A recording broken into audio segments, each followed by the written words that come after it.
हाय parents. आज मैं लेकर आया हूँ टॉप 10 क्वेश्चंस जो मुझसे बार बार कमेंट सेक्शन में पूछा गया है या फिर जब मैं असेसमेंट करता हूँ तो बहुत कॉमन क्वेश्चंस होते हैं पेरेंट्स के। मगर ये टॉप 10 क्वेश्चंस को आंसर देने से पहले मैं अपनी टीम से थैंक्स बोलना चाहता हूँ, बिकॉज ये 10 क्वेश्चंस निकालने में उन्होंने बहुत कड़ी मेहनत की है, काफ़ी एनालाइज किया है उन्होंने डाटा।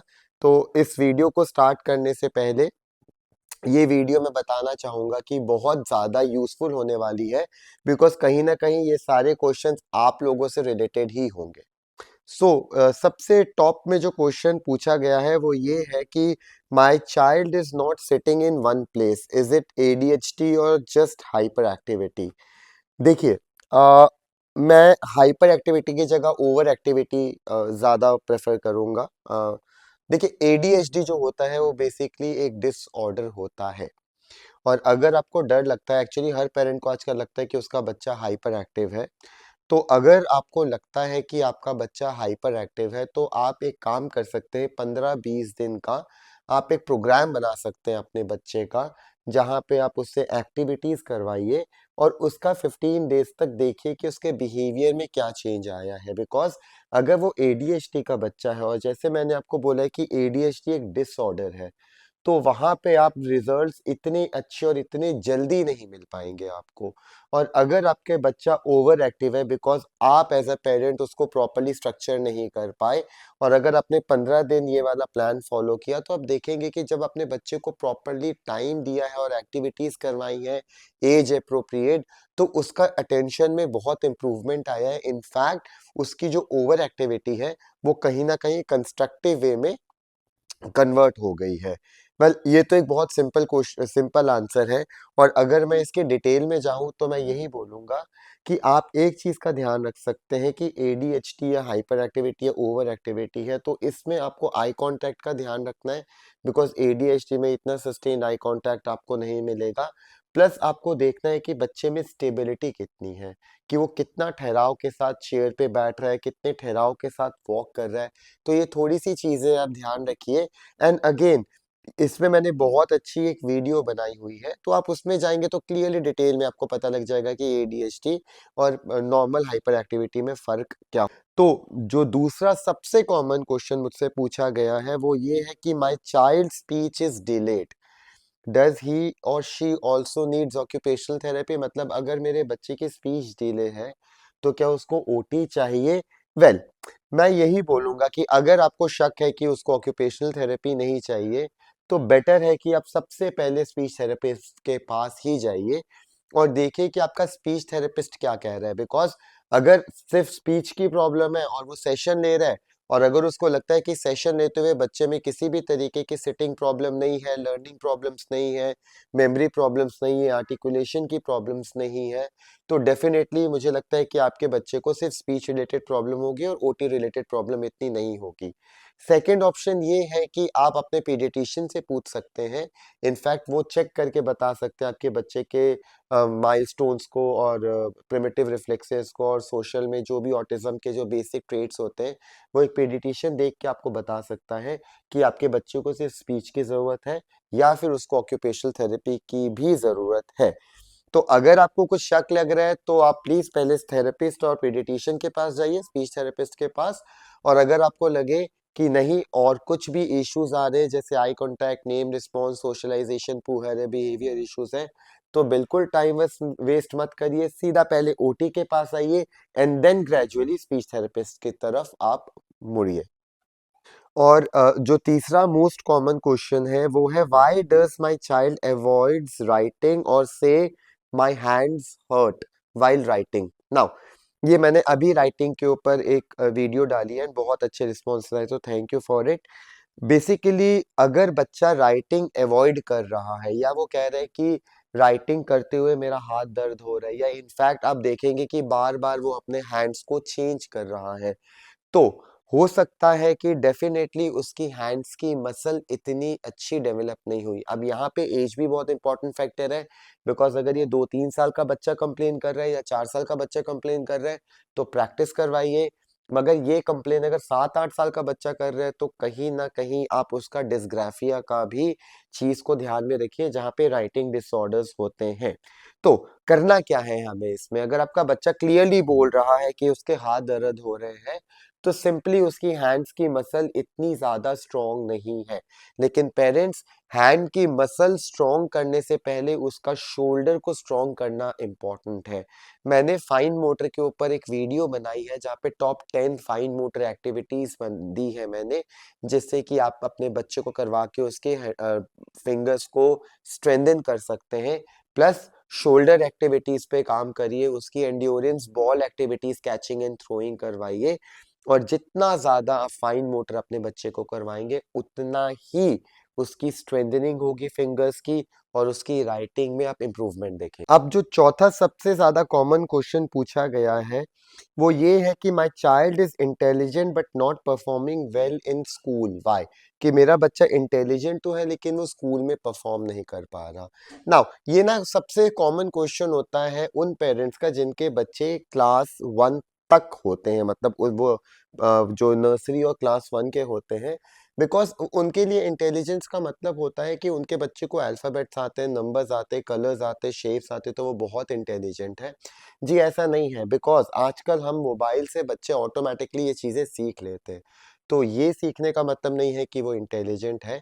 और ये चीजें आप स्कूल में ज्यादा इसलिए पकड़ पाते हैं बिकॉज जब बच्चा स्कूल में जाता है, वहां पे उसका असली टेस्ट होता है कि वो बाकी बच्चों के साथ मिंगल अप कैसे हो रहा है, वो इंस्ट्रक्शंस कैसे फॉलो कर रहा है, वो अटेंशन कैसा दे रहा है, उसका स्कूल में बिहेवियर कैसा है।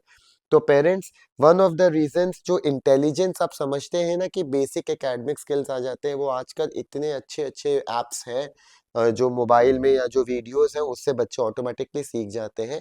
मगर जब ओवरऑल डेवलपमेंट की बात आती है, तो शायद स्कूल में जब वो जाते हैं तभी उनके थोड़े थोड़े से इश्यूज दिखने स्टार्ट होते हैं। अब पांचवा जो क्वेश्चन है वो है, why does my child keep reversing letter B and D, P and Q और नंबर्स? वेल, बहुत ही रिसेंटली मैंने इसकी वीडियो बनाई है, और आई थिंक कि बहुत क्लियरली मैंने डिफाइन करके दिया हुआ है, मगर चलिए फिर भी मैं इसका छोटा सा आंसर दे देता हूँ।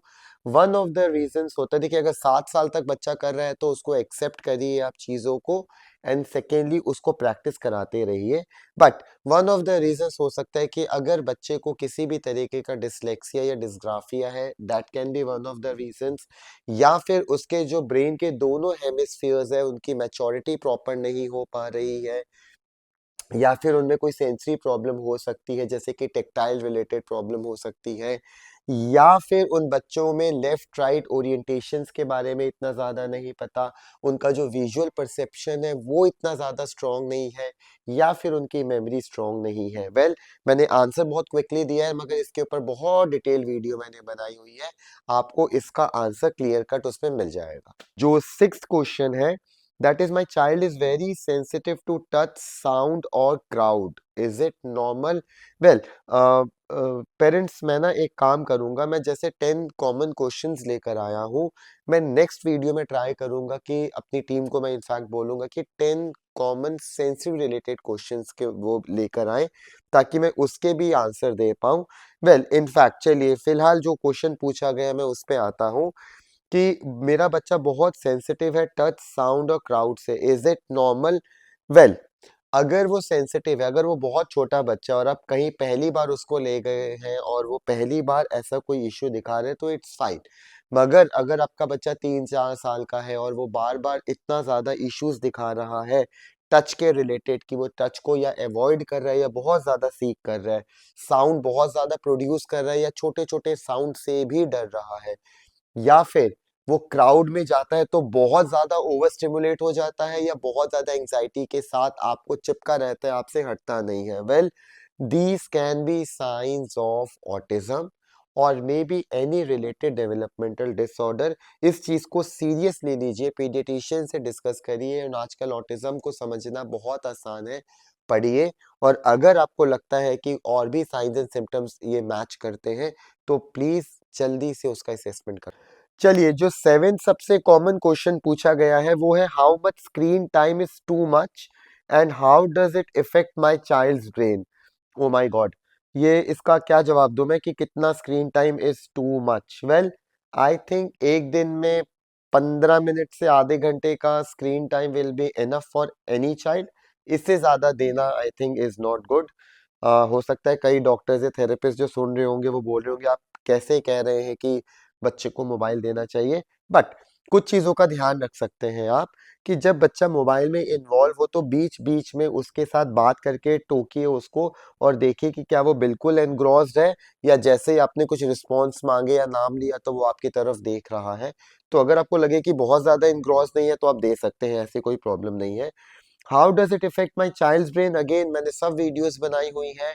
एक्सेस ऑफ मोबाइल हमारे विजुअल कॉर्टेक्स को बहुत ज्यादा स्टिमुलेट करता है।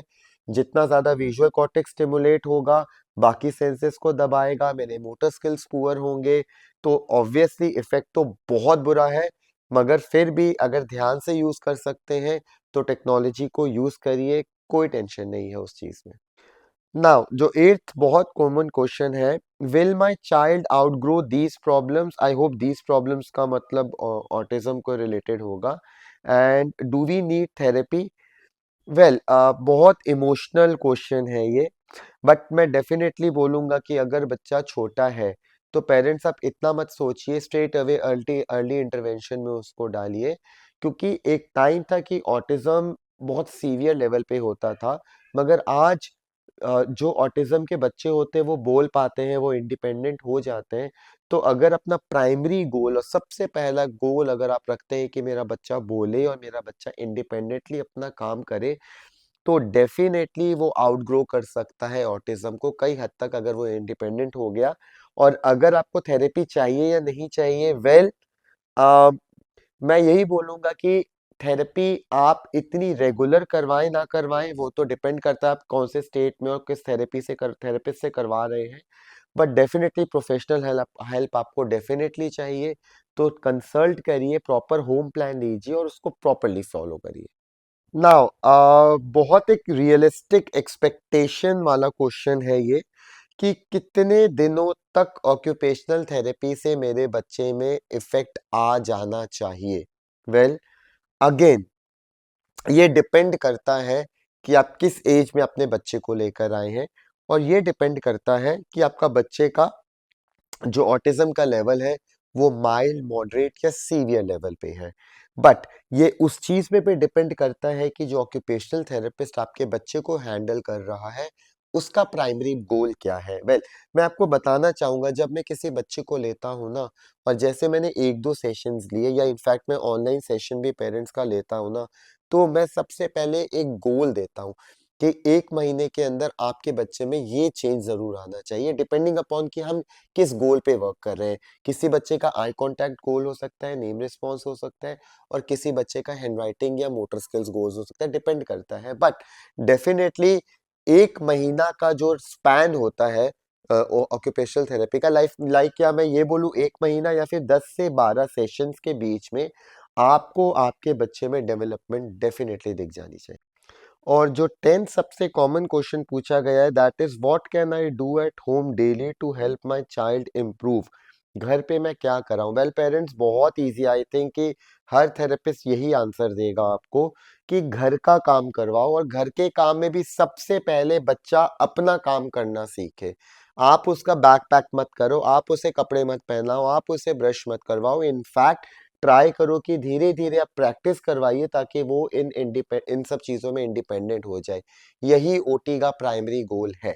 और सेकेंडली अगर आप मुझसे पूछेंगे तो जो घर के आप काम करते हैं, बिकॉज इंडियन फैमिलीज में हम खुद ही अपने बर्तन उठाते हैं, खुद ही बर्तन रखते हैं, तो जितने भी घर के किचन के काम है, रूम के काम है, तो आप थोड़ा थोड़ा सा इन्वॉल्व करिए उन बच्चों को, एंड ट्राई करिए कि घर से ही ओटी कर सकते हैं।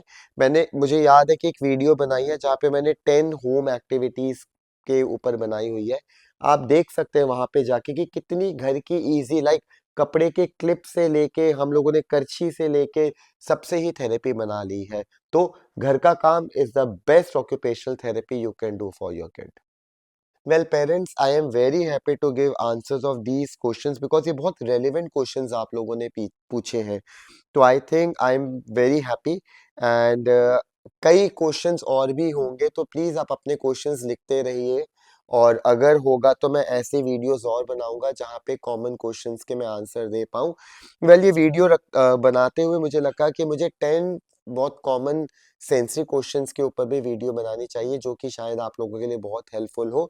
तो मैं अपनी टीम को बोलूँगा कि वो सारे क्वेश्चंस निकालें, ताकि हम उस पे भी आगे वीडियोस बना पाएँ।